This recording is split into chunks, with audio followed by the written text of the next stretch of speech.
Hello बच्चों, good evening. अच्छा, अभी तक हमने इसमें जो कंप्लीट किया है वो आपका कोऑर्डिनेशन नंबर वगैरह कंप्लीट कर लिया है, ऑक्सीडेशन स्टेट निकालना कंप्लीट कर लिया है। और साथ साथ लास्ट क्लास में मैंने आप लोगों को प्रभावी परमाणु संख्या निकालना यानी इफेक्टिव एटॉमिक नंबर निकालना सिखा दिया था, है ना। तो इस चैप्टर में हम आज आगे कंप्लीट करेंगे और वो है आपका जैसे समलिगेंडी हो गया यानी होमोलेप्टिक या विषम लिगेंडी हो गया जैसे हेट्रोलेप्टिक, कैसे कॉम्प्लेक्स होते हैं पहले इसकी बात कर लेंगे। और साथ साथ इसके बाद आज मैं आप लोगों को सिखाऊंगा इस चैप्टर का सबसे इंपॉर्टेंट टॉपिक, और वो है आपका क्या, नोमनक्लेचर, है ना। आईयूपैक नेम कैसे लिखते हैं, मतलब लाइक अगर आप ऑलमोस्ट ऐसे पीवाईक्यूज वगैरह उठा के देखोगे या प्रीवियस ईयर क्वेश्चंस उठा के देखोगे तो सबसे ज्यादा शायद आपको यही देखने को मिले कि उसमें सबसे ज्यादा आपसे क्या पूछा हुआ है, आईयूपैक नेम वगैरह पूछा हुआ है। इससे पहले मैंने आप लोगों को ईएएन नंबर यानी इफेक्टिव एटॉमिक नंबर यानी प्रभावी परमाणु संख्या वगैरह निकालना सिखाया है, जो कि आप उसे इग्नोर मत करना, बहुत ही इंपॉर्टेंट टॉपिक है वो। चाहे वो आपका कॉम्पिटेटिव हो, चाहे आपको आगे चल के सीयूईटी देना हो, है ना, मतलब एडमिशन तो लेना ही होगा, या फिर बेसिकली आपको क्या हो आपके बोर्ड एग्जाम की ही बात करें तो हर जगह पूछा जाता है। फिलहाल हम यहां समझ लेते हैं कि होमोलेप्टिक और हेट्रोलेप्टिक क्या होता है, समझना।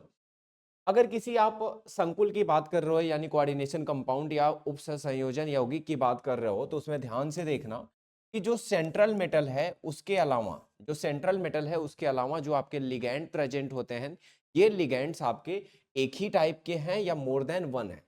ऊपर वाले एग्जांपल्स में अगर आप देखोगे ध्यान से तो ऊपर वाले सारे एग्जांपल्स में आपको एक ही टाइप का लिगैंड देखने को मिलेगा। जैसे इसमें NH3 के 6 लिगैंड है, यहाँ साइनाइड के 6 लिगैंड है, यहाँ क्लोराइड के 6 लिगैंड है और यहाँ आयोडाइड के 4 लिगैंड है। का मतलब है कि जितने लिगैंड्स हैं सब एक ही हैं, एक ही टाइप के हैं, इसलिए आपके क्या है, समलिगेंडी हैं यानी होमोलेप्टिक। अब अगर यहाँ मैं विषम लिगेंडी की बात करूं यानी हेट्रोलेप्टिक की, तो यहाँ ध्यान से समझना, यहाँ पे जो दाता समूह है यानी कहने का मतलब वही आपके क्या है, लिगेंड्स हैं, ठीक है। वो आपके दाता समूह यहाँ पे क्या है, एक से ज्यादा टाइप के हैं। एक से ज्यादा टाइप के मतलब जैसे यहाँ पे ईएन है, एथाइलिन डाई एमीन है और क्लोराइड है, दो हैं। यहाँ पे देखो एमीन है और क्लोराइड है, यहाँ पे देखो H2O है और C2O4 है। तो कहने का मतलब है जब एक से ज्यादा लिगैंड यानी दाता समूह आपके क्या होंगे, प्रेजेंट होंगे, तो हम उसे क्या बोलेंगे, विषम लिगैंडी बोल सकते हैं, यानी ऐसा संघ। इतनी बात क्लियर है? ये अगर आप लोगों को क्लियर है तो आगे चल ध्यान देना। वैसे हो सकता है एक आध नंबर में आपके पूछा जाए, तो ये बात बिल्कुल क्लियर रखना। अब यहाँ पे बात करते हैं एक केंद्रीय यानी होमोन्यूक्लियर और बहुन्यूक्लियर क्या होता है। यानी होमोन्यूक्लियर और बहुन्यूक्लियर की अगर हम बात करें तो एग्जैक्टली कहने का मतलब वो ये होता है कि एक आपका कोई उपसंयोजन यौगिक जिसमें तो आपका केंद्रीय परमाणु होता है, यानी जो सेंट्रल एटम होता है यानी मेटल एटम ही होता है, धातु परमाणु ही होता है, बेसिकली कहने का तो यही मतलब है। लेकिन वो कैसा होता है, एक केंद्रीय।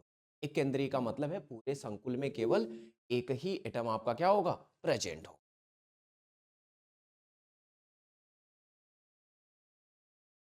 पूरे यानी सहसंयोजन यौगिक में केवल एक ही केंद्रीय परमाणु होगा तो हम उसे क्या बोलेंगे, एक केंद्रीय संकुल। लेकिन अगर एक से ज्यादा आपका क्या हुआ, केंद्रीय परमाणु प्रेजेंट हुआ, तो हम उसे क्या बोलेंगे, उसे हम बोलेंगे, यानी एग्जांपल में लिख देता हूं, जैसे कॉपर NH3 का क्या हो जाएगा, फुल फोर, एक कंपाउंड, ये इसी के साथ लिखा जाता है R, और यहाँ पे आपका हो सपोज करो CN का, यहाँ पे सपोज करो होल, ऐसे हो, ठीक है। कहने का मतलब ऐसा।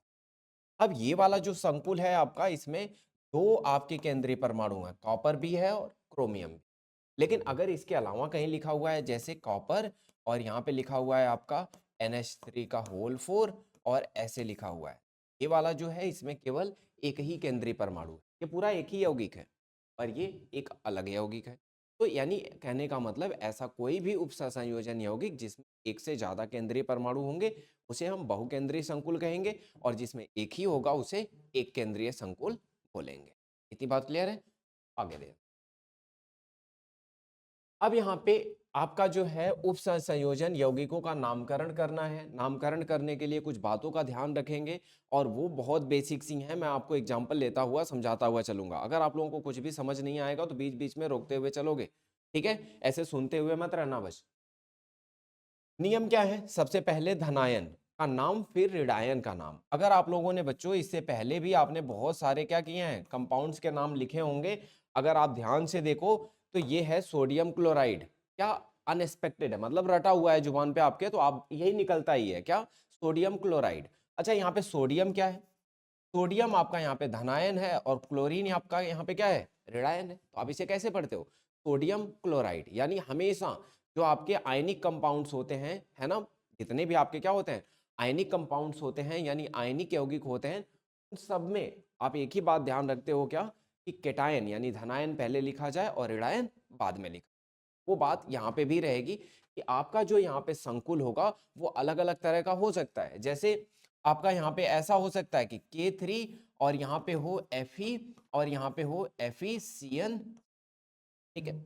अच्छा, अगर मैं इस संकुल की बात करूं, इस उपसंयोजन यौगिक की बात करूं, तो इसमें पोटेशियम आपका क्या है, धनायन है, और ये जो संकुल होगा आपका यानी कॉम्प्लेक्स आयन होगा, ये आपका क्या होगा, ऋणात्मक। अब अगर ये ऋणात्मक होगा तो जरूरी नहीं है कि हम पहले इसको लिखें, नहीं भाई, हम पहले पोटेशियम को लिखेंगे, बाद में संकुल का नाम लिखेंगे। यानी कहने का मतलब ये है कि ये जो स्क्वायर ब्रैकेट वाला है उस पर टोटल पॉजिटिव चार्ज आता है या नेगेटिव चार्ज आता है, हमें इस बात से कोई मतलब नहीं है। उसे हमें पहले लिखना है या बाद में लिखना है, इस बात से भी मतलब नहीं है। हमें मतलब यही है कि भाई इस पूरे कंपाउंड में जो पॉजिटिव वाला होगा यानी धनायन होगा उसे पहले लिखेंगे, जो ऋणायन होगा उसे बाद में लिखेंगे। अभी कुछ नाम मैं बताता हूँ।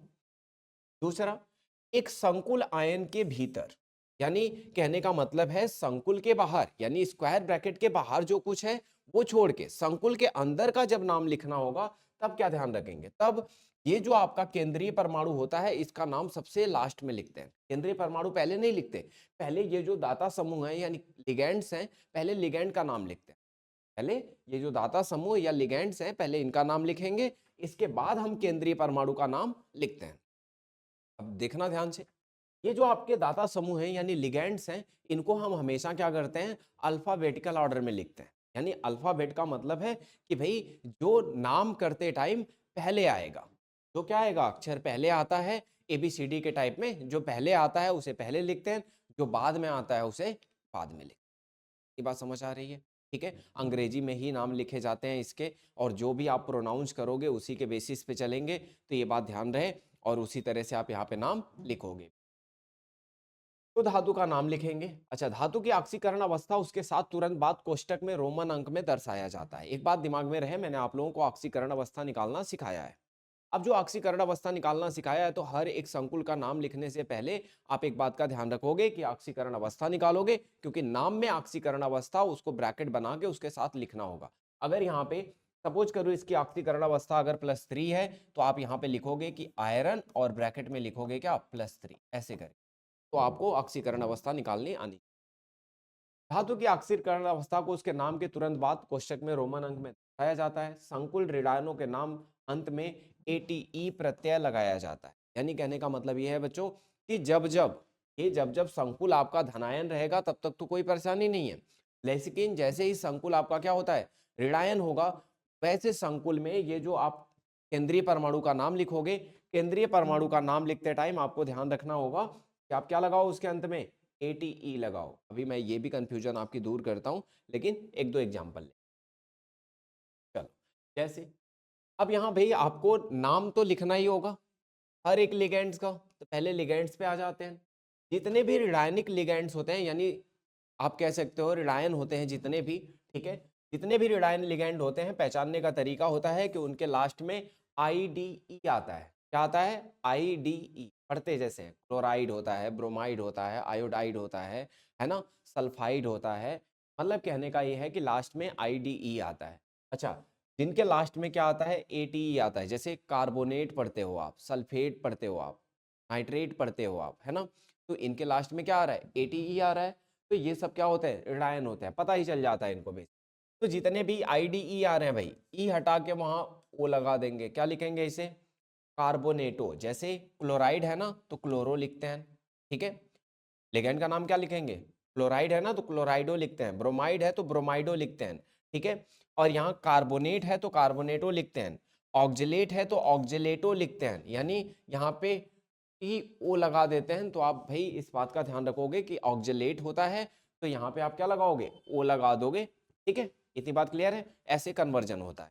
अब ध्यान देना, जैसे यहाँ पे साइनाइड है ना, तो या तो इसको साइनो लिखते हैं या साइनाइडो लिखते हैं। सल्फेट है तो लेकिन इसको सल्फेटो लिखते हैं। नाइट्रेट है नाइट्रेटो हो जाएगा, यानी जिसके लास्ट में एटीई आ रहा है यानी ट आ रहा है उसको टो बना देंगे। ठीक है, अब यहाँ देखो नाइट्राइट है ना, इसे नाइट्राइटो लिखेंगे। अच्छा, यहाँ पे एक बात की कंफ्यूजन हो सकती है आपको कि ये जो ONO है, यहाँ पे जो बंध बनता है केंद्रीय परमाणु से, वहां बंध ऑक्सीजन बनाता है, और ये जो NO2 होता है यहाँ पे बंध कौन बनाता है, नाइट्रोजन बनाता है केंद्रीय परमाणु से। तो जो बंध बनाता है उसका नाम हमें क्या करना पड़ता है, मेंशन करना पड़ता है। तो कैसे लिखेंगे, जब भी इस दाता परमाणु यानी लिगैंड का नाम लिखेंगे तो हम लिखेंगे ONO होगा तो नाइट्राइटो O लिखेंगे, और NO2 होगा तो नाइट्राइटो N लिखेंगे। ठीक है, इतनी बात क्लियर है। अच्छा, यहाँ जानते हो हाइड्रोक्साइड होता है तो इसे हाइड्रोक्सो लिखना आप या हाइड्रोक्साइडो लिखना। थायोसाइनेट है तो थायोसाइनेटो लिखना। ठीक है, थायोसाइनेटो में भी यहाँ भी परेशानी रहती है, जैसे HCN है, अगर सल्फर बॉन्ड बनाएगा तो आप इसे लिखना थायोसाइनेटो S लिखना, और अगर नाइट्रोजन बॉन्ड बनाएगा तो आप इसे लिखना NCS लिखा होगा तो आप इसे लिखना थायोसाइनेटो N लिखना। ठीक है, इसके बाद यहाँ पे कुछ आपके उदासीन लिगैंड होते हैं यानी उदासीन दाता परमाणु। अब अगर इनकी बात करें बच्चों, यहाँ पे ध्यान देना, H2O जो होता है वो एक्वा होता है या एक्वो लिखो, NH3 को एमीन पढ़ते हैं, CO को कार्बोनिल पढ़ते हैं, NO को नाइट्रोसिल पढ़ते हैं, और ये पेरिडीन है, पेरिडीन पेरिडीन ही रहेगा, और ये आपका होता है एथाइलिन डाई एमीन यानी EN होता है। क्या होता है, EN शॉर्ट फॉर्म में लिखते हैं, फॉर्मूला तो ये है लेकिन शॉर्ट फॉर्म में EN लिखते हैं और पूरा पढ़ते हैं क्या, एथिलीन डाई एमीन। ठीक है, क्लियर है ना। अब ध्यान देना, अगर यहाँ पे धनावेशित लिगैंड, अभी तक आपने जो देखा वो कैसा था, एल्डाइन था और उदासीन था। अब अगर आपका धनावेशित होता है, ठीक है, तो धनावेशित वाले को कैसे करोगे आप, धनावेशित वाले में इनके नाम में लास्ट में क्या होता है, IUM लगा होता है। ठीक है, कैसे पढ़ते हैं, जैसे NH2 NH3 प्लस इसको पढ़ते हैं हाइड्राजीनियम, NO प्लस को पढ़ते हैं नाइट्रोसिलियम, NH4 प्लस हो कहीं पे तो उसको पढ़ते हैं अमोनियम। ठीक है, तो कहने का मतलब यही है कि अगर ये पॉजिटिवली चार्ज हुआ यानी धनायन हुआ तो हम IUM लगाते हैं। ठीक है, EM लास्ट में पढ़ते हैं। लिगैंड की संख्या दर्शाना, अब भाई एक से ज्यादा लिगैंड अगर आएगा तो आप उसके लिए क्या लगाते हो, डाई ट्राई टेट्रा पेंटा हेक्सा, यानी कहने का मतलब डाई 2 के लिए लगाते हो, ट्राई 3 के लिए लगाते हो, टेट्रा 4 के लिए, पेंटा 5 के लिए, हेक्सा 6 के लिए, है ना, ऐसे लगा। यदि लिगैंड के नाम में ही कोई संख्या है जैसे एथिलीन डाईएमीन डाईपिरिडिल तो 20 30 कुछ करते हैं, या टेट्राकिस। ठीक है, अब भाई आप जानते हो कि जितने भी आईपैक नेम अगर इससे पहले आपने 11th में भी पढ़े होंगे तो आप जानते हो कि जब क्या होता है कोई कॉम्प्लेक्स वाला चैन आता था तो वहां पे क्या लगाते थे, बिस्ट्रिस लगाते थे। यहाँ पे भी ऐसा ही करेंगे कि कोई ऐसा है जिसमें पहले से ही डाई ट्राई टेट्रा लगा हुआ है और वो चीज रिपीट कर रही है तो उसके लिए हम क्या लगाते हैं, बिस या ट्रिस लगा। ठीक है, अब ध्यान देना, पहले मैं आईपैक पे ही आ जाता हूँ। लिगेंड्स के नाम का नामकरण जो होगा वो कैसे ध्यान रखेंगे, तो ध्यान रहे लिगेंड्स के नामों का वर्णानुक्रमण यानी ग्रीक उपसर्गों को नजरअंदाज करके बिना हाइफन, और उदाहरण में जैसे कोबाल्ट NH3 का क्या है आपका होल 5Cl NO2 है और ऊपर प्लस लिखा हुआ है। लिगेंड के नाम होंगे एमीन फ्लोरो नाइट्रेटो एन। अब देखो यहाँ पे अगर मैं बात करूँ लिगेंड्स का तो लिगेंड में क्या है आपके 5 लिगेंड है ना, तो यहाँ हम क्या लिखेंगे, यहाँ हम लिखेंगे कि पेंटा एमीन। क्या लिखेंगे, पेंटा एमीन, एमीन है ना, ये एमीन होगा पेंटा एमीन। क्लोरीन को क्लोरो लिख सकते हो या क्लोराइडो, और यहाँ पे जो NO2 है बच्चों उसको लिखोगे क्या, नाइट्राइटो। क्या लिखेंगे बच्चों, NO2 को लिखेंगे नाइट्राइटो, नाइट्राइटो लिखेंगे नाइट्राइटो एन। ठीक है, अगर ONO होता तो नाइट्राइटो O लिखते। ठीक है, धातु आयन का नामकरण कैसे करेंगे, संकुल धनायन और उदासीन संकुलों के लिए धातु के अंग्रेजी नाम का प्रयोग करें। संकुल ऋणायनों के लिए धातु के नाम के अंत में ATE प्रत्यय लगाएं, अक्सर धातु का लैटिन नाम प्रयोग होता है।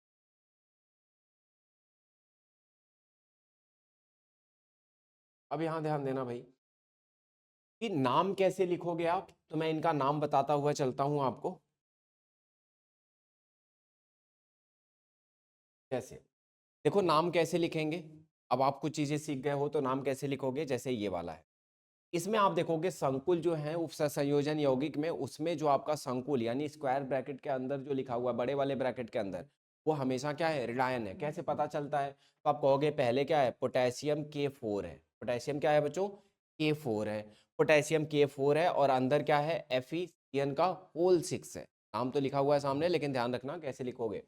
अब यहाँ देखो K4 पोटेशियम होता है, तो सबसे पहले क्या लिखेंगे बच्चों, पोटेशियम लिखेंगे।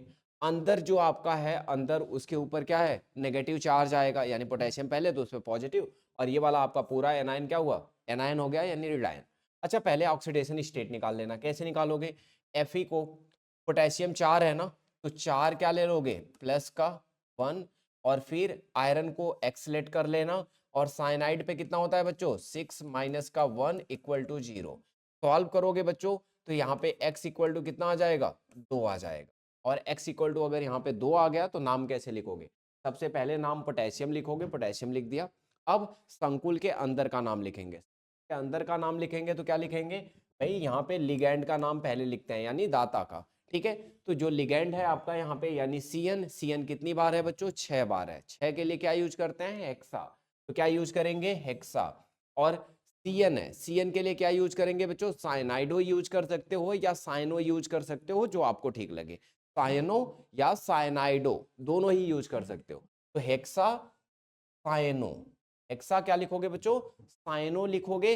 और इसके बाद अब क्या करना है बच्चों, आयरन का नाम लिखना है। आयरन का नाम आप लिखते, लेकिन यहाँ पे ध्यान रखना कि जब संकुल ऋणायन होगा, जब संकुल आपका ये पूरा ये वाला जो संकुल है ये आपका अगर ऋणायन होगा यानी इसके ऊपर नेगेटिव चार्ज होगा, तो सीधे आयरन नहीं लिखते। अगर ये धनायन होता पूरा तो मैं सीधे आयरन और उसकी ऑक्सीडेशन स्टेट 2 लिखता, बात खत्म हो जाती। लेकिन ये ऋणायन है, ऋणायन में जो आपका केंद्रीय परमाणु होगा उसमें लास्ट में क्या लगाएंगे, ATE लगाएंगे यानी 8 लगाएंगे। जैसे यहाँ पे फेरस होता है बच्चों, फेरम होता है, लेकिन हम इसे क्या लिखेंगे, फेरेट लिखेंगे। क्या लिखेंगे, फेरेट। अगर सिल्वर होता बच्चों तो सिल्वर में इसका जो लैटिन नाम होता है अर्जेंटम होता है, तो हम उसे क्या लिखते, अर्जेंटेट लिखते।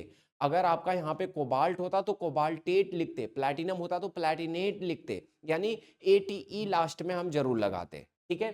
अब जैसे और भी नाम ले लेता हूं मैं, यहाँ देखो K3 है, यहाँ K3 है बच्चों, यहाँ पे आप करोगे तो ऑक्सीडेशन नंबर क्या आएगी, 3 आएगी। लेकिन देखो यहाँ साइनो, तो यहाँ लिखोगे आप क्या, पोटेशियम हेक्सा साइनो फेरेट, और ऑक्सीडेशन नंबर क्या मेंशन करोगे, 3 मेंशन करोगे। अच्छा ध्यान से देखना नीचे वाला, यहाँ पे K3 है ना, K3 है तो पोटेशियम हो जाएगा। यहाँ पे क्या है आपका C2O4, C2O4 क्या होता है बच्चों, ऑक्जेलेट होता है। ऑक्जेलेट को क्या लिखोगे, ऑक्जेलेटो लिखोगे। क्या लिखोगे, ऑक्जेलेटो। तो यहाँ क्या लिखोगे, कितनी बार है ऑक्जेलेटो, 3 बार है। अच्छा बच्चों ऑक्जेलेटो 3 बार है ना, तो हम इसे क्या लिखते हैं, ट्रिस लिखते हैं या ट्राइस लिखते हैं। इसे क्या लिखते हैं बच्चों, ट्रिस, ठीक है। इंग्लिश में तो ये होता है, ट्रिस होता है, ठीक है। तो इसे आप क्या लिख सकते हो, ट्रिस। और फिर ऑक्जेलेटो, ऑक्जेलेटो के पहले ट्रिस क्यों लगाया बच्चों, एक डोनर एटम होता है ना, यानी मोनो वाला, तब तो कोई दिक्कत नहीं होती है। जैसे आपका यहाँ पे साइनो था, क्लोरो था, ब्रोमो था, आयोडो था, कोई दिक्कत नहीं। लेकिन जब आपका कॉम्प्लेक्स वाला आता है यानी पॉलीडेंटेट लिगैंड, यानी कह सकते हो कि बहुदंतुक वाला आ जाता है, तो उस केस में आप क्या करते हो, बिस ट्रिस या टेट्राकिस ऐसे यूज करते हो। तो यहाँ पे हमने ऑक्जेलेट के लिए क्या लगाया, ट्रिस लगा, ठीक है। और इसके बाद बच्चों आपका यहाँ पे क्या था, क्रोमेट था, क्रोमियम है ना, क्रोमियम का क्या लगाएंगे, क्रोमेट लगाएंगे। क्यों लगा रहे हैं हम, क्योंकि यहाँ पे जो आपका क्या है संकुल है वो ऋणायन है। इतनी बात ध्यान रखना, ना समझ आए तो बता देना। अच्छा ये वाला देखो K2HgI4 है, K2HgI4 है। अगर मैं इसकी बात करूं तो ये क्या हो जाएगा, देखो पोटेशियम का क्या हो जाएगा, पोटेशियम हो जाएगा। यहाँ पे I कितनी बार है बच्चों, 4 बार है, तो हम क्या लिखेंगे, टेट्रा आयोडो। क्या लगाएंगे बच्चों, टेट्रा आयोडो मर्क्यूरेट लगाएंगे, टेट्रा आयोडो मर्क्यूरेट। मर्क्यूरेट क्यों लगा रहे हैं, मर्क्यूरिक लिख देते बस, लेकिन ऋणायन है ना, इसलिए क्या लगा रहे हैं, ATE लगा रहे हैं, तो मर्क्यूरेट। और यहाँ क्या हो जाएगा बच्चों, 2 हो जाएगा, ठीक है। इसी तरह से ये देखो आपका है यहाँ पोटेशियम हो जाएगा, प्लैटिनम है, लेकिन उससे पहले क्या लिखना है, लिगैंड का नाम यानी क्लोरीन है। क्लोरीन को क्या लिखोगे, क्लोरीन को लिखोगे क्लोराइडो। ठीक है, तो क्या लिखोगे, क्लोराइडो। और प्लैटिनम का नाम क्या लिखोगे, प्लैटिनेट। और इसका ऑक्सीडेशन नंबर यहाँ से निकालोगे, ऑक्सीकरण अवस्था देखो कैसे निकलेगी। पोटेशियम का तो 2+ हो जाएगा, और प्लैटिनम का x ले लेना, क्लोरीन का क्या हो जाएगा 6 - 1 = 0। तो निकालोगे यहाँ से तो कितनी आ जाएगी, 4 आ जाएगी, यानी 4 आ जाएगी। तो यहाँ लिखोगे प्लैटिनम। एक बात यहाँ से आपको कंसीडर करनी है, वो क्या सीखनी है कि भाई ऐसा कोई भी आप क्या करना, उपसंयोजन यौगिक लेना जिसमें आपका क्या है, बाहर जो लिखा हुआ है, जो काउंटर आयन है जो बाहर लिखा हुआ है, वो अगर आपका क्या है धनात्मक है, और पूरे संकुल आपका क्या है ऋणायन का काम कर रहा है, तो फिर उसमें सारी चीजें ध्यान में रखते हुए कि जो सबसे पहले काउंटर आयन है या पॉजिटिव वाला जो धन बेस वाला है उसे पहले लिखेंगे, और संकुल को बाद में। और संकुल को लिखने का जो तरीका है वो यही कि सबसे पहले उसमें दाता यानी लिगेंड्स का नाम लिखेंगे, और लिगेंड्स का नाम लिखते टाइम हम इतनी बात का ध्यान रखेंगे कि लिगेंड कितनी बार आया है, 1 2 3 4 5 बार के लिए डाई ट्राई टेट्रा पेंटा ऐसे यूज करें। लेकिन अगर कोई ligand already di tri tetra के साथ आता है, या एक से ज़्यादा परमाणु उसके हैं डोनर वाले टाइप यानी जो लोन पेयर देते हैं, तो उनके पहले 20 30 टेट्रा किस ऐसा लगाते हैं। ठीक है, और लगाने के बाद जब हो जाए तो हम क्या लगते हैं, केंद्रीय परमाणु का नाम लिखते हैं। केंद्रीय परमाणु में आपका धातु होता है, धातु में अब ध्यान रखना है कि ये क्या है आपका एनायन है, यानी कहने का मतलब है ऋणायन है, और ऋणायन है तो उसमें लास्ट में ATE लगाते हैं, जैसे इनका लैटिन नाम लिखते हैं। कुछ मेटल्स का लैटिन नाम मैंने ऑलरेडी यहाँ पे लिखा हुआ है, तो जब आप नोट बनाओगे तो इन चीज़ों को रटना आपके लिए बहुत जरूरी होगा। जैसे आयरन लोहा होता है, लेकिन जब तक आपका धनायन होगा संकुल तब तक तो आपको आयरन लिखना है, लेकिन जैसे ही संकुल आपका ऋणायन होगा तुरंत वहां पे आपको आयरन को क्या लिखना है, फेरेट लिखना है, कॉपर को क्यूपरेट लिखना है, लेड को प्लम्बेट लिखना है, सिल्वर को अर्जेंटेट लिखना है, गोल्ड को ऑरेट लिखना है, आपको टिन को स्टैनेट लिखना है। बात समझ आ रही है। तो ये जो मैंने लिखा है इतने ही आएंगे भी, लेकिन इन्हें रट डालना, ठीक है, क्योंकि नाम आपको ऐसे ही लिखना पड़ेगा और वो भी लैटिन में। इतनी बात क्लियर है। लेकिन अगर धनायन आया तो धनायन वाले केस में तो आपको कोई दिक्कत ही नहीं है, ये नाम तो आपको ऑलरेडी पता है और यही वाला नाम आपको लिखना भी, ठीक है।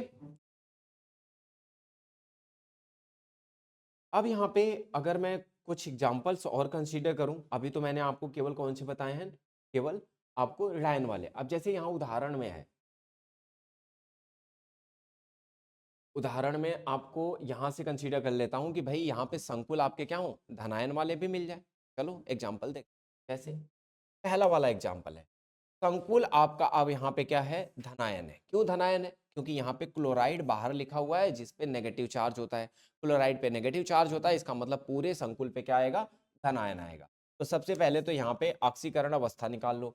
ऑक्सीकरण अवस्था निकालोगे बच्चों तो प्लैटिनम को X ले लेना, अमोनिया पे 0 होता है, और क्लोराइड पे 4 माइनस ले लेना, तो ये क्या आ जाएगा X = 4 आ जाएगा, यानी 4 आ गया आपका क्या +4। अच्छा, अब इसका मतलब ये हो गया, नाम कैसे लिखेंगे भाई, तो आप संकुल का नाम पहले लिखेंगे। मैंने जैसा कहा कि सबसे पहले धनायन ही लिखते हैं, चाहे संकुल हो चाहे काउंटर आयन हो। तो आपकी बार संकुल धनायन है तो संकुल का नाम लिखेंगे। संकुल का नाम लिखने का रूल वही रहेगा, सबसे पहले दाता यानी लिगेंड्स का नाम लिख, जैसे यहाँ पे अमोनिया 6 है तो क्या लिखेंगे, हेक्सा एमीन। क्या लिखेंगे बच्चों, हेक्सा एमीन लिखेंगे। इसके बाद जो प्लैटिनम है प्लैटिनम लिखेंगे। देखो प्लैटिनेट नहीं लिख रहे आप, क्यों नहीं लिख रहे हैं बच्चों, क्योंकि यहाँ पे संकुल धनायन है, धनायन है तो नाम नॉर्मल रहेगा, प्लैटिनम है तो प्लैटिनम रहेगा।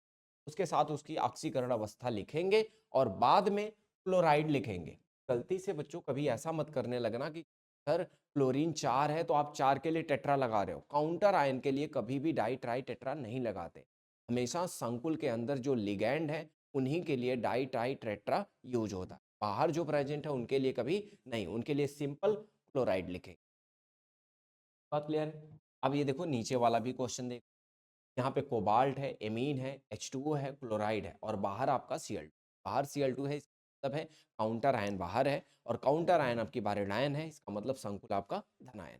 नाम लिखेंगे, पहले कोबाल्ट का ऑक्सीकरण अवस्था निकाल, एमीन पे 0 होता है, कोबाल्ट का X ले लो, एमीन का 0 होता है, H2O का 0 होता है, Cl पे -1 होता है, और 2 Cl बाहर, तो ओवरऑल कितना हो गया माइनस का 3 हो गया, तो एक्स की वैल्यू यहाँ पे कितनी आ जाएगी बच्चों, 3 ही आएगी, यानी ऑक्सीकरण अवस्था 3 आ जाएगी।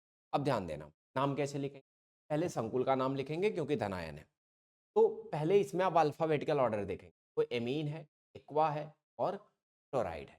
हम पहले एमीन लिखेंगे, हम पहले क्या लिखेंगे बच्चों, एमीन लिखेंगे। अल्फाबेटिकल ऑर्डर डिसाइड कैसे होता है, एमीन में ए आता है, एक्वा में भी ए आता है, लेकिन एमीन में एम आता है, एक्वा में ए क्यू आता है। पहले क्या लिखेंगे, एम लिखेंगे, एमीन लिखेंगे, क्या लिखेंगे, टेट्रा एमीन, क्या लिखेंगे बच्चों, टेट्रा एमीन। फिर क्या लिखेंगे, एक्वा एक ही है तो एक्वा लिखेंगे।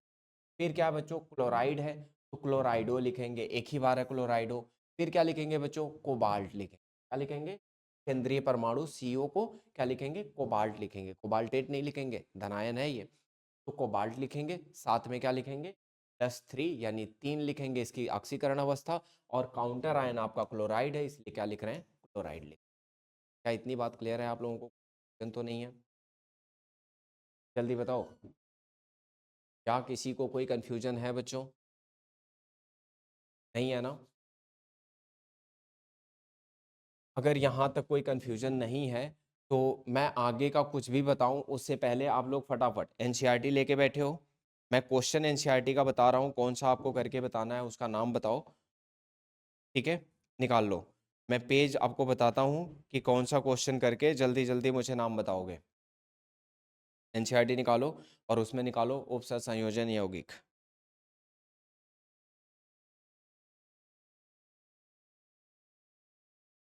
बैक एक्सरसाइज में चलो, बिल्कुल एनसीईआरटी निकाल लो, बैक एक्सरसाइज।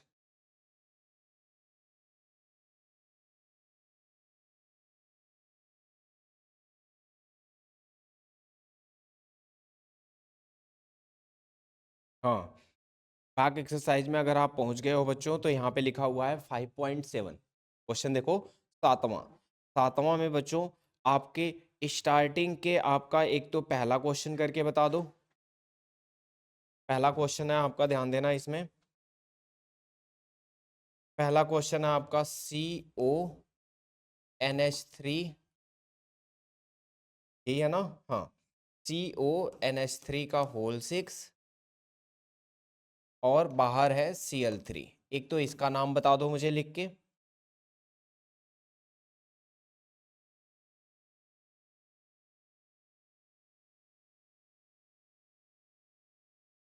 और एक इसका नाम बता दो, COEN का प्राइस, और यहाँ पे लिखा हुआ है 3+। एक तो ये वाला बता दो लिख के,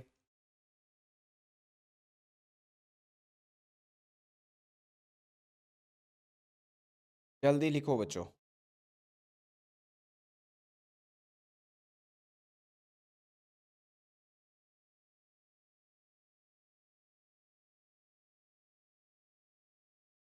दोनों का नाम लिख के बताओ।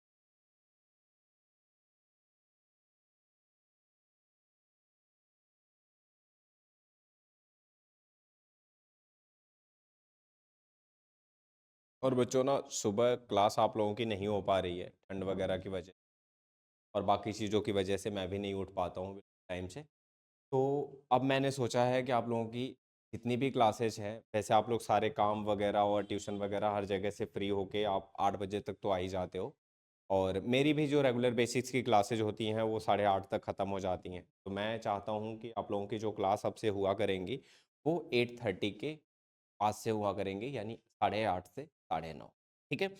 और ये क्लास अब बिल्कुल रेगुलर होगी, थोड़ा सा आप लोग बिल्कुल, अब मैं कोई लापरवाही नहीं करूँगा, कोई भी ऐसा नहीं आएगा दिन जिस दिन क्लास मिस हो। और ये लगातार अब हम दिसंबर और जनवरी 2 महीने ध्यान से पढ़ेंगे, इस चैप्टर के ख़त्म होते ही ऑर्गेनिक स्टार्ट कर दूँ, ठीक है। तो दिसंबर और जनवरी यही 2 महीना है हमारे पास पूरा सिलेबस कवर करने के लिए और रिवीजन के, तो आप लोग बिल्कुल पूरे दिन अपना रिवीजन, प्रैक्टिस और बाकी चीज़ें करके तैयार रहा करिए, और शाम को 8:30 से 9:30, है ना, मतलब 1 घंटा हम पढ़ के, और इसके बाद भी आप लोग सोना और जो भी चीज़ें करना हो। तो थोड़ा सा अपना माइंडसेट बना लीजिए कि सुबह नहीं, सुबह आपको जो भी करना होता है आप करके अपना स्कूल वगैरह और बाकी चीज़ों से, और शाम को अपना सारा काम वाम करके ख़त्म करके 8:30 तक बिल्कुल रेडी रहना। 8:30 से 9:30 ये डेली बेसिस पे हुआ करेंगी, या जो भी आपके जानने वाले हैं जो क्लास ले रहे थे या नहीं ले रहे हैं, उन सबको भी आप बता सकते हो कि 8:30 से 9:30 हुआ करेंगी आपसे शाम को, और बिल्कुल रेगुलर हुआ करेंगी क्लासेस। ठीक है, चलो। तो नाम तो लिख लिया होगा आप लोगों ने, जल्दी बता दो।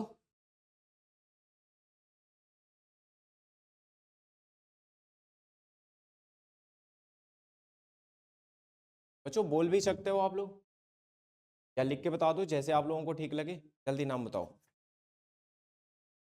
पहले वाले का क्या बनाया आपने?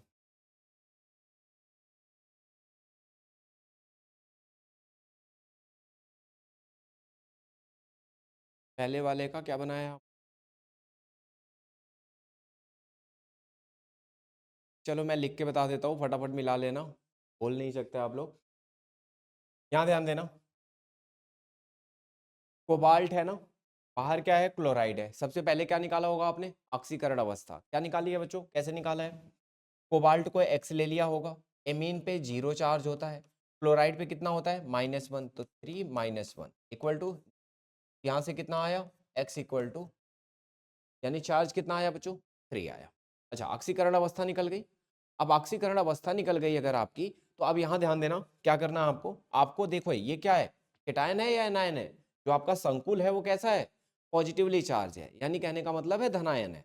और अगर धनायन है तो इसका मतलब अब क्या होगा, यहाँ नाम लिखोगे सबसे पहले लिगैंड का, तो क्या लिखोगे, यहाँ लिखोगे आप हेक्सा, और क्या लिखोगे बच्चों, एमीन। क्या लिखोगे, हेक्सा एमीन लिखो, हेक्सा एमीन। और इसके बाद अब लिखोगे कोबाल्ट, हेक्सा एमीन और फिर कोबाल्ट। कोबाल्ट लिखोगे यहाँ पे, और कोबाल्ट नॉर्मल ही लिखोगे क्योंकि धनायन है, तो कोबाल्ट। और उसके बाद ऑक्सीकरण अवस्था कितनी निकाली आपने, 3 निकाली है, तो ऑक्सीकरण अवस्था लिखोगे यहाँ पे। और इसके बाद अब आपका क्या है, क्लोराइड है ना, तो आप यहाँ क्या लिखोगे, क्लोराइड लिखो। ठीक है, क्या लिखोगे, क्लोराइड लिखो। इतनी बात समझ आ गई होगी। ये जो नीचे वाला है यहाँ क्या लिखोगे, यहाँ पे देखो 3 क्या है, ईएन है। ईएन क्या है बच्चों, एथिलीन डाई एमीन है। क्या है बच्चों, एथिलीन डाई एमीन है। लेकिन 3 है ना, अब मैंने कहा था कि कोई अगर डाई ट्राई टेट्रा लगा हुआ मिल जाएगा तो उसके पहले हम क्या लगाएंगे, बिस ट्रिस टेट्रा केस ऐसा कुछ लगाएंगे। 3 के लिए ट्रिस लगाएंगे, हम क्या लगाएंगे यहाँ पे बच्चों, ट्रिस लगाएंगे। 3 के लिए ट्रिस लगाएंगे तो हम पहले लिखेंगे ट्रिस, और फिर ट्रिस के बाद क्या लिखेंगे, ट्रिस के बाद लिखेंगे ethylene, ethylene diamine, ethylene diamine. ठीक है, एथिलीन डाई एमीन, ये ट्रिस हो गया। अब इसके बाद कोबाल्ट का नाम लिखेंगे, कोबाल्ट लिखेंगे यहाँ पे, कोबाल्ट। और ऑक्सीकरण अवस्था क्या रहेगी बच्चों, ईएन पे चार्ज 0 होता है, तो ऑक्सीकरण अवस्था 3 रहेगी, तो यहाँ पे क्या लिखोगे, लिखोगे। ठीक है, और यहाँ क्या लिखोगे, आयन है। क्या लिखा है बच्चों, आयन है, तो यहाँ लिखोगे क्या, आवेश, आयन लिखोगे। क्या लिखोगे बच्चों यहाँ पे, आयन लिख। ठीक है, क्लियर है सबको, कोई कंफ्यूजन तो नहीं, क्लियर है बच्चों? अंशु, हर्षित, क्लियर है आप लोगों को?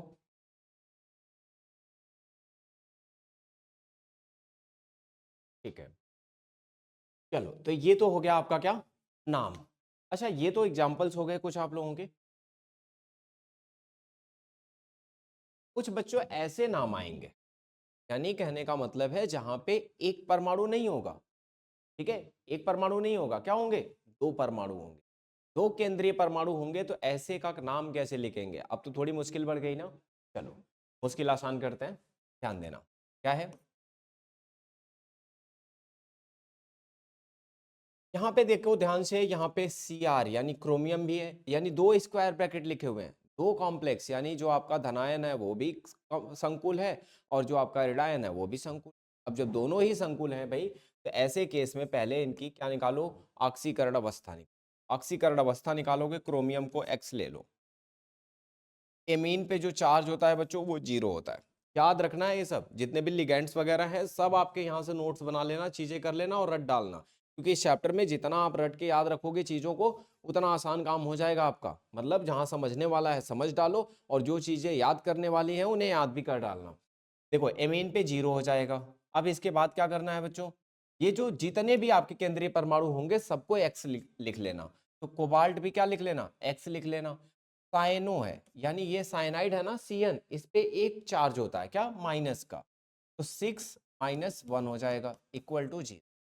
अब यहाँ बच्चों देखो x और x क्या हो जाएगा, 2x हो जाएगा और ये माइनस का 6 हो जाएगा इक्वल टू 0। 2x बराबर 6 हो जाएगा, x बराबर क्या हो जाएगा 6/2 यानी 3 हो जाएगा।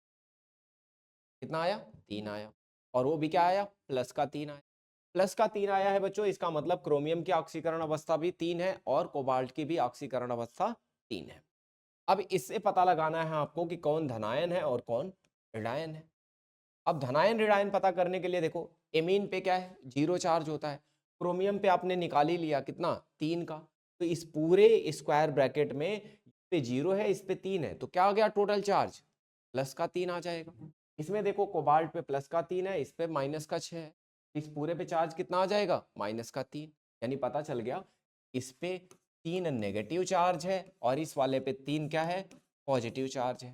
भाई जिस पे पॉजिटिव है वो धनायन हो गया, जिस पे नेगेटिव है वो क्या हो गया, ऋणायन हो गया। दो बातें समझ आ गई, कौन सा संकुल आपका क्या है, धनायन है और कौन सा ऋणायन है। संकुल दोनों ही है। अब आप जानते हो यहाँ पे नहीं समझ आ रहा है, चलो फिर से बताता हूँ। यहाँ पे एक ऐसा कंपाउंड लिखा हुआ है जो दोनों ही, धनायन भी क्या है आपके स्क्वायर ब्रैकेट में लिखा हुआ है और ऋणायन भी आपका क्या है, स्क्वायर ब्रैकेट में लिखा हुआ है। ठीक है, अब यहाँ पे आपको सबसे पहले पता लगाना होता है कि दोनों मेटल की ऑक्सीकरण अवस्था क्या होती है। वैसे तो दिमाग में बना के चलना कि दोनों जो केंद्रीय परमाणु हैं उनकी ऑक्सीकरण अवस्था बराबर ही आएगी। अच्छा, ये ऑक्सीकरण अवस्था निकालने के बाद ये पता किया जाता है कि इसमें से कौन सा धनायन है और कौन सा संकुल ऋणायन है। अब सही से बात समझाता हूँ, ध्यान देना। यहाँ पे CrNH3 पे है लिखा हुआ है और यहाँ पे लिखा हुआ है जो आपका वो CO और CN का 6 लिखा हुआ है। ठीक है, अब ध्यान देना। अब अगर यहाँ पे आपको बात पता करनी आई तो ऑक्सीकरण अवस्था मैंने निकाला है, कितना आई है, 3 आई है। ऑक्सीकरण अवस्था अगर 3 आई है तो यहाँ पे देखो, यहाँ पे प्लस का 3 है और यहाँ पे 0 है। तो ओवरऑल यहाँ पे आप जो संकुल है इस पे अगर आप देखोगे ध्यान से, कितना है, है ना, 10 का 3 है। पूरे पे चार्ज कितना आएगा, अगर ये तोड़ोगे तो इस वाले पे चार्ज कितना आएगा, प्लस का 3। इस पे निकालो, इस पे कोबाल्ट पे निकाला है आपने कितना, प्लस का 3, और साइनाइड पे कितना होता है, माइनस का 6 हो जाएगा। तो ओवरऑल कितना आएगा, माइनस का 3 आएगा, यानी इस पे कितना आ गया। क्या ये बात समझ आई आप लोगों को, ये वाला इस पे पूरे पे चार्ज हमने कैसे निकाला और इस पे चार्ज कैसे निकाला, इतनी बात क्लियर हुई। जल्दी हाँ ना बोलो, ठीक है। अब अगर यहां तक समझ आ गया तो अब आपको ये पता चल गया कि कौन सा संकुल क्या है, धनायन है और कौन सा ऋणायन है। अब ये बात पता चल गई तो नाम लिख देते हैं। नाम लिखते टाइम धनायन पहले लिखते हैं और ऋणायन बाद में लिखते हैं। हाँ, मतलब ये वाला संकुल पहले लिखेंगे, ये वाला संकुल बाद में लिखेंगे। संकुल का नाम लिखने के लिए रूल वही रहेगा, सबसे पहले हम दाता का नाम लिखेंगे यानी लिगेंड्स का, उसके बाद हम केंद्रीय परमाणु का। तो दाता का नाम की अगर बात करूं मैं तो यहाँ पे 6 एमीन है, हम क्या लिखेंगे, हेक्सा एमीन। क्या लिखेंगे, हेक्सा एमीन।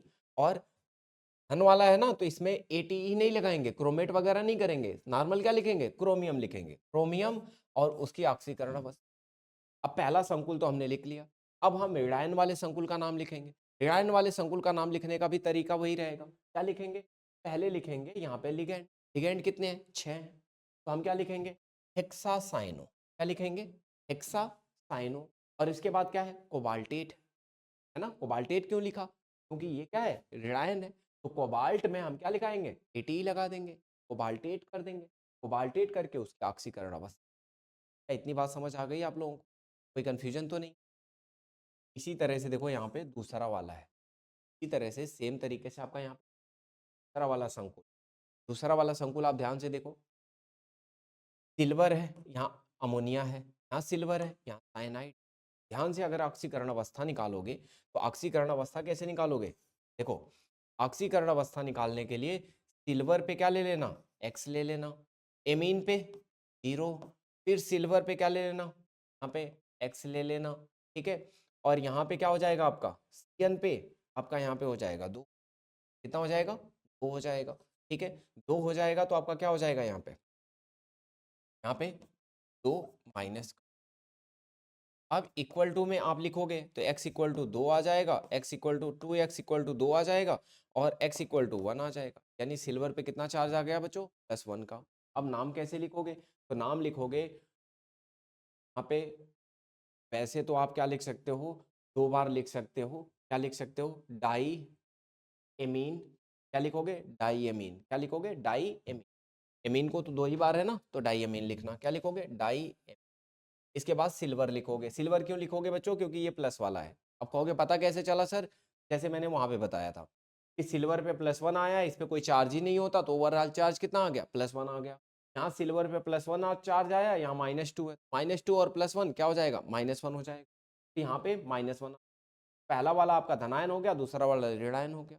पहले वाले का नाम लिखेंगे डाई एमीन सिल्वर और 1। इसके बाद फिर क्या लिखेंगे? दूसरे वाले में साइनो है ना, तो डाई साइनो और सिल्वर को अर्जेंटेट लिखते हैं क्योंकि यहाँ क्या है? ये ऋणायन है, तो अर्जेंटेट 1 लिखेंगे। क्या यहाँ तक क्लियर है सबको? कोई कंफ्यूजन किसी को कुछ भी? बच्चों आईपैक नेम समझ आया आप लोगों को? लिखना आया? ठीक है। अब आईपैक नेम अगर आप लोगों को सही से समझ आ गया है तो मैं एक दो चीजें आप लोगों को और बता देता हूँ।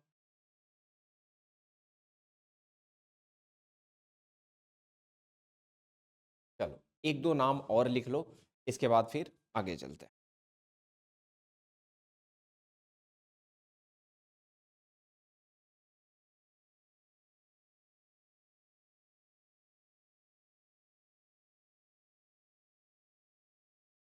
इससे पहले वाले चैप्टर्स हो गए हैं आप लोगों के? कर लिया है ना आप लोगों ने? और बच्चों ग्रुप में ना मैं आप लोगों को कुछ PYQs वगैरह के प्रीवियस ईयर पेपर्स डाल दूंगा 2-3। जितने चैप्टर्स हो गए हैं उन चैप्टर से रिलेटेड जो भी क्वेश्चन आपके मिलते हैं, पूरी फिजिकल और इनऑर्गेनिक आपका कंप्लीट हो ही रहा है, ठीक है। इससे रिलेटेड जितने भी क्वेश्चंस मिलेंगे केवल ऑर्गेनिक छोड़ के सारे अटेम्प्ट कर डालना, और कुछ भी कन्फ्यूजन रहती है तो साथ साथ मुझसे, मैं आज ही 2 सैम्पल पेपर डाल दूंगा, ठीक है, जो पिछले साल के हैं आप।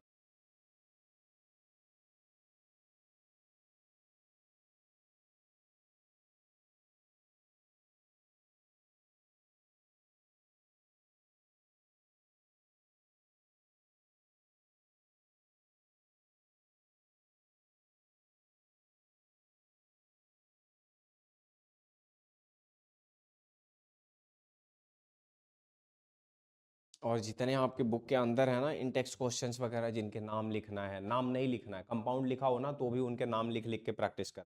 जितना नाम ज़्यादा आप लिख के प्रैक्टिस करोगे ना उतना ही आसानी से आप एग्जाम में क्वेश्चन लिख पाओगे, नहीं तो बहुत परेशानी आती है नाम लिखने में।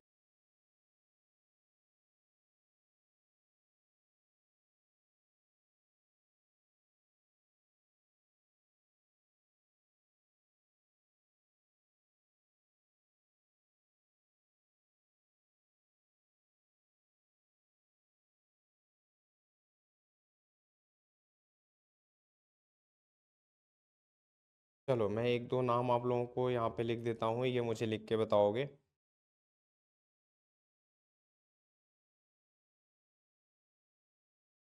एक तो ये मुझे बता दो लिख के, COBR2 का ट्वाइस। और यहाँ पे एक नाम ये लिख के बता दो।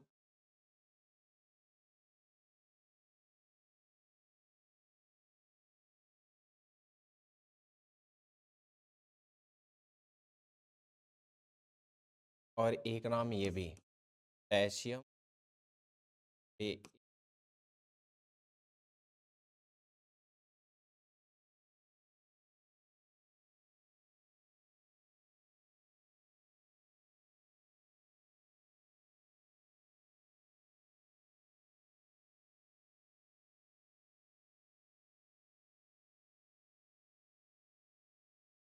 और ये के भी CO NH4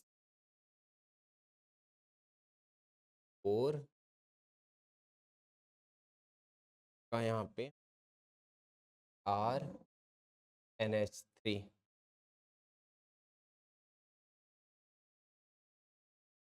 RCN का होल।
ठीक है, और एक ये 4 नाम लिख के फटाफट बताओ, मैं आगे आंसर लिखता जाता हूँ और मिलाते हुए चलना। थोड़ा फास्ट करना बच्चों।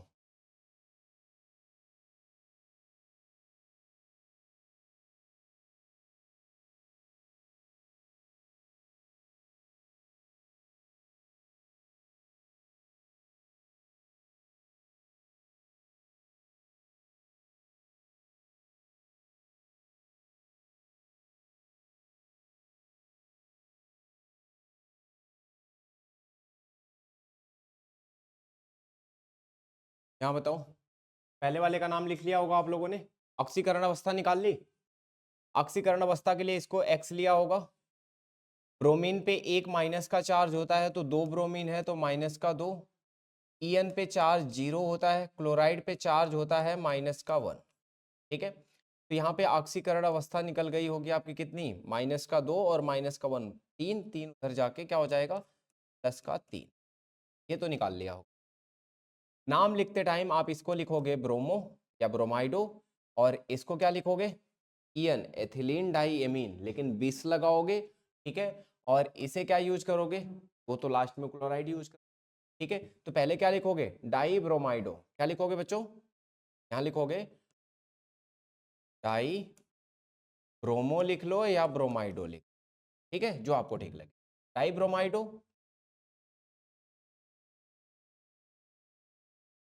क्या लिखोगे,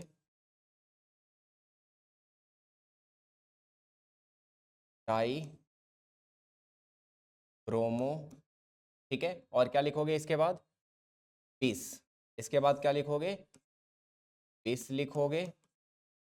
ठीक है, और यहाँ क्या लिखोगे, एथिलीन, एथिलीन डाई एमीन, क्या लिखोगे, डाई एमीन। ठीक है, डाई एमीन और एथिलीन डाई एमीन, और इसके बाद कोबाल्ट, क्या लिखोगे, कोबाल्ट, कोबाल्ट, और क्या लिखोगे, इसके बाद कोबाल्ट पे कितना आया, 3 आया है, तो यहाँ क्या लिखोगे, 3 लिखोगे, और फिर क्या लिखोगे, क्लोराइड। ठीक है, ये पूरा क्या हो जाएगा, नाम हो जाएगा। क्या यही लिखा है आप लोगों ने, dibromo 20, ethylene diamine, और क्या लिखा है आपने, कोबाल्ट 3 क्लोराइड। ठीक है, इसमें क्या लिखोगे बच्चों, इसका नाम क्या लिखा है आप लोगों ने, इस वाले का, पहले ऑक्सीकरण अवस्था निकालना, पोटेशियम का +1, सिल्वर का X, और साइनाइड के लिए एक साइनाइड पे -1 चार्ज होता है, इक्वल टू क्या रखोगे। अब अगर सही से आप देखो तो -2 और +1 क्या हो जाएगा, एक हो जाएगा और एक ऑक्सीकरण अवस्था आ जाएगी। ठीक है, एक ऑक्सीकरण अवस्था आ गई। अब देखो पहले ये बताओ मुझे, इसमें ये धनायन है या ऋणायन? देखो संकुल अब की बार क्या है, ऋणायन है, तो बाद में लिखेंगे। तो क्या लिखेंगे, पोटेशियम। क्या लिखेंगे बच्चों, पोटेशियम लिखेंगे। ठीक है, पोटेशियम लिखना। और इसके बाद क्या लिखोगे, डाइसाइनो। क्या लिखोगे, डाइसाइनो।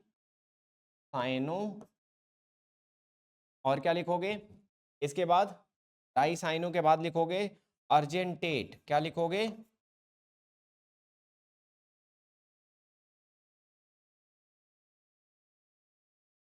अर्जेंटेट लिखोगे।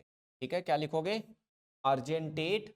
और इसकी ऑक्सीकरण अवस्था क्या लगाओगे, एक लगाओगे। ठीक है, तो क्या लिखोगे, पोटेशियम डाइसाइनो अर्जेंटेट एक। ठीक है, ये लिखोगे ना। ये दो बच्चे बचो। ठीक है, ये दो बचे हैं। अब ये दो आप लोग क्या करोगे, लिख डालो और लिख के कमेंट कर देना। ठीक है, और जो भी आंसर होगा मैं चेक कर लूंगा, और नहीं तो अगली क्लास में आपसे डिस्कस करूंगा। अब एक जरूरी बात, आईपैक निम मैंने आपको सिखाया है, इसमें जितने भी आपके एनसीईआरटी के क्वेश्चंस बनते हैं, चाहे फॉर्मूला लिखा हो, चाहे आईपैक लिखने के लिए बोले या ना बोले, लेकिन सबका लिख के देखना। और जिसका भी आपको समझ ना आए, अगली क्लास में इकट्ठा करके रखना, मुझसे पूछना जरूर ये चीज़ें, क्योंकि आपको ये बहुत इंपॉर्टेंट है, एग्जाम में आता ही आता है। ठीक है, और अगली क्लास में मैं आपको सिखाऊंगा केमिकल फॉर्मूले वगैरह कैसे बनाएंगे, अगर नाम लिखा होगा तो ये भी बहुत इंपॉर्टेंट चीज़ है। ठीक है, और उसके बाद उसके आगे वाला जो भी टॉपिक है वो हम कवर करेंगे। बाकी बच्चों को भी आप ये बात इन्फॉर्म कर दोगे कि अब क्लासेस सुबह नहीं शाम को ही होंगी, 8:30 से 9:30। ठीक है, तो लोग आप लोग भी तैयार रहिएगा चीज़ें करके। ठीक है बच्चों, क्लास में